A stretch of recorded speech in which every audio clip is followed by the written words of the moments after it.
Hi, welcome to another episode of Voices Talk Show. Today we are talking about mixed race in America and mostly the concept of being mixed and also having multiple cultures within one culture and how that experience is like just being here in Alexandria. So I want to take a second to introduce my panelists. On my right, actually you can introduce yourself. My name is Alexia Taylor and I'm mixed black and white. Hi, I'm Leanna Weber, and I am mixed with white, and I am also Native American. Callie Sanders is on the line with us today, and she is speaking to us from North Carolina, I believe. Callie, do you want to introduce yourself? I'm Callie Sanders. I'm from Indian Trail, North Carolina, currently. I used to reside in Alexandria. We moved here about 11 years ago, and I am white with biracial children. So thank you guys for being here and being part of this conversation. This was really important to me because I have mixed people in my family. I think a lot of people have mixed people in their family, even if they don't want to acknowledge it. That's really something we need to talk about. We should talk about like what that means to us on an everyday basis, because I feel like there's very little representation for mixed kids or mixed adults. And it's not a conversation that a lot of people are comfortable having. So I think that's important to point that out and amplify that voice. So what exactly has been your experience as a mixed person here in Alexandria? So my experience as a mixed person in Alexandria has been mostly neutral, I guess. Like, I haven't had any insanely bad experiences, but there have been times when, like I had a friend in middle school who would only really identify me by my white half, Yeah. And she failed to see the whole part of me, I guess. So she picked for you, essentially. Yeah, she did. I don't really think about it. I don't put myself out there and I'm like, I'm this. I don't think about it on a regular basis. Mm-hmm. But I guess I was at an interview not too long ago, and it was really uncomfortable. I never write there's always an optional race on if you click it or not, or you know what I mean. Yes, you can either write it, and it always says optional, and I didn't put it on there because it's optional. And she basically just told me, she said, no, I need you to write it, and I was like, why? It's optional. And she was like, nope, I need it for your background. And I was like, well, do you? It's optional. So I guess for me, that was like one of those moments where I was like, I was genuinely really uncomfortable with it. As a mixed race parent, one of the forever memories I have was my daughter going to preschool. And she came home one day and she said, Mom, I want to know why you're white and Dad's black. Am I all mixed up? And I really had to take some time to think about how to explain that to her. And we ended up telling her that it was like a vanilla and chocolate swirl ice cream cone. And that she was perfect, just like that ice cream cone. And she went to school the next day and told them, I don't know why, but that's how God made me. She didn't even use what we said. She had her own thing. So when did you realize you were different? When people did find out that you were different, were you treated differently, or was there a visceral reaction of any kind? I often remember I grew up in northern Michigan. It's a very white populated, and we would be in the store, and at least every time I went out with my mom, someone would be like, so what is she? Is she Asian? Is she Mexican? Mm-hmm. What is she? Mm-hmm. And my mom would always, she was just so used to answering that she would always just go, oh, I'm not really sure where we got her from. So she would just be really sarcastic about it because it wasn't their business. Like, people generally have an idea of who I am, and they know that I'm not just black or just white. But in elementary school, kids would tell me, oh, you should straighten your hair, or like they would pull my hair or like put rocks in it or something. And I just remember that was pretty pretty heartbreaking as a kid. Yeah. I noticed with mine when they were born in the hospital, from the very beginning, when they were like, oh, wow, most babies like this are born white, and look at yours, they're dark, and they have built-in suntans, and all kinds of dumb comments. And it was like straight ignorance. It wasn't even that they were trying to be malicious. They just don't know any better. Do you feel like you're always forced to pick a side?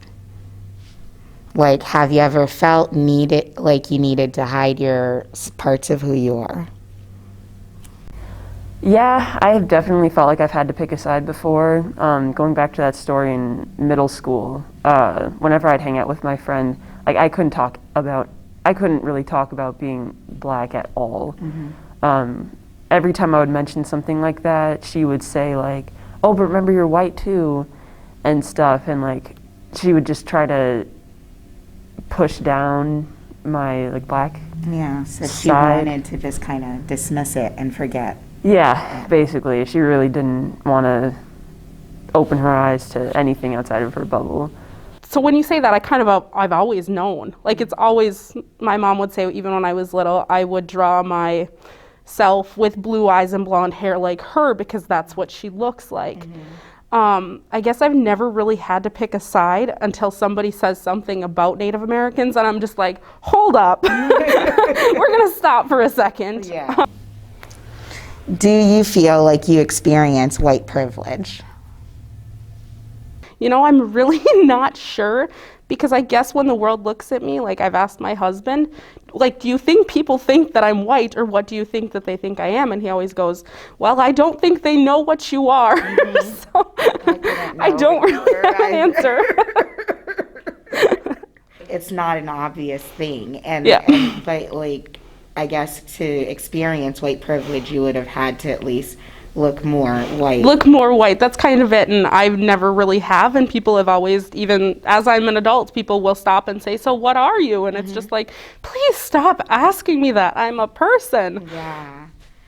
I definitely do think that I have experienced white privilege, because since I hang out with so many white people, like they kind of just group me in as one of their own, for lack of better words. And so I've kind of gotten the benefit of not immediately being seen as black, as much as I wish that wasn't a benefit. And I haven't gotten like negative things associated with me because of that, I guess. So your proximity to whiteness made it so you experienced more privilege than probably a mixed girl who looks like you in a black neighborhood. Yeah, exactly. I think as far as my children are concerned, when people look at them, they're black. That's what people see. So I don't think that they catch any breaks. I don't think that they experience white privilege based on the color of their skin. But I do think there's a possibility that they experience that privilege through me. So you feel like when they're actually with you, they experience white privilege? Yes, and I also think there's a difference between how people treat them when they're with me and how people treat them when they're with my husband. It's very different. Something I've actually realized is that, and I've heard a lot from other friends and family members who have mixed race children, is that there's a fetishism around, mixed race children, and even hearing, white women say, I want to be with a black man so I can have mixed babies, or vice versa maybe. There's even, I remember reading also about how Asians and white are the most, common interracial relationship, and that's because they see it as such an advantage to be, with a white person. So how do you feel about that idea as it relates to you? or your I've definitely seen the fetishism of mixed babies, like all around Instagram specifically. Like, there are whole accounts dedicated to mixed babies that people will just say, "Oh, she's so cute," or "Oh, he's so cute," and I want my babies to be like that. And it's really rough seeing that, like, my race is something that people want for the looks. aspire for. I don't really feel like it's a thing with Native American people, but I also read that there are a lot of people in this world that don't think that Native American people still exist. I really laughed when I read that one, but so it's not really a thing, but I have had somebody very say to me that I wish that I could have a darker baby like you, and I'm just like, well, okay. That's a little bit weird for you to think. I definitely think that it's a thing. One of the ways that I've always, I guess, I want to say I've always been able to tell is in the way that somebody does their child's hair. When you take the time to learn, I feel like it's different than just wanting a trophy. I don't know if that makes any sense, but it's just kind of always been my thing. One of the things that's very, I guess, hurtful to me is that I have 2 white children and 3 biracial children, and to hear people tell me how much cuter my biracial children are, or how mixed babies are the cutest, or I guess, and not giving a lot of attention to the fact that my white children are beautiful as well. That's one of the things that has been really frustrating for me as a parent, as far as people, I guess, with the whole fetish of mixed babies. As a mixed race person or a mixed race parent, do you think it's possible to be racist? I think as a mixed person, it is possible to be racist. I feel like it's more internalized than anything, because you're constantly like fighting, saying like, "Oh, I should be more white," or "Oh, I should be more black," and it's really hard to not have these like prejudices against yourself even. And of course, like, there is always going to be like people that are externally racist as well as a mixed person, but I feel like for the most part it is internalized. So being, younger and actually you grew up in this community, have you experienced racism just through your schooling or at school, or even feel like you've had racist thoughts because of the community you're from? I haven't experienced any intense acts of racism.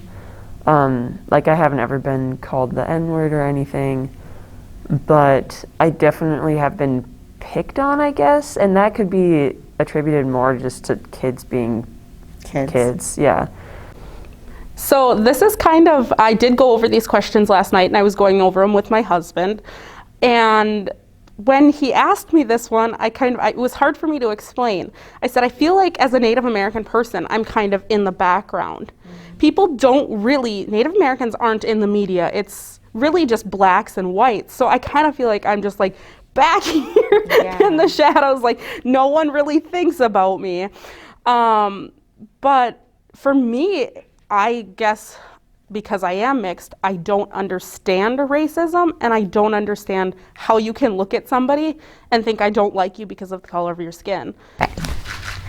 So I'm really thankful that you guys were actually able to come together with me and have this conversation. I want to thank you, Callie, for phoning in and being on the line with us this whole time.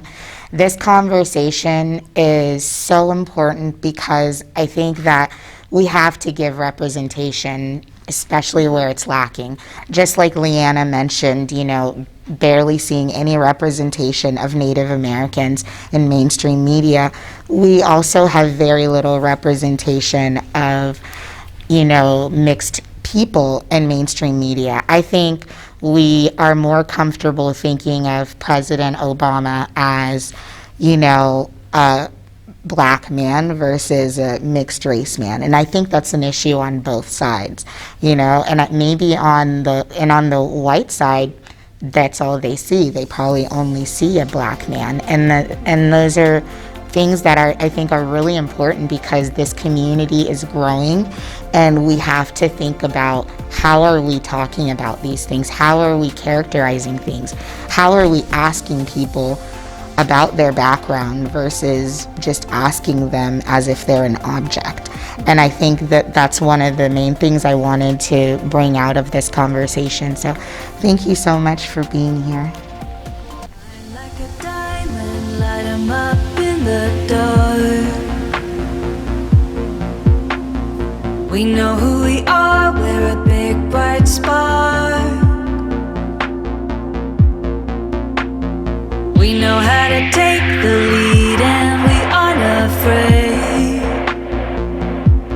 Shake up all the rules, pretend like they were never made.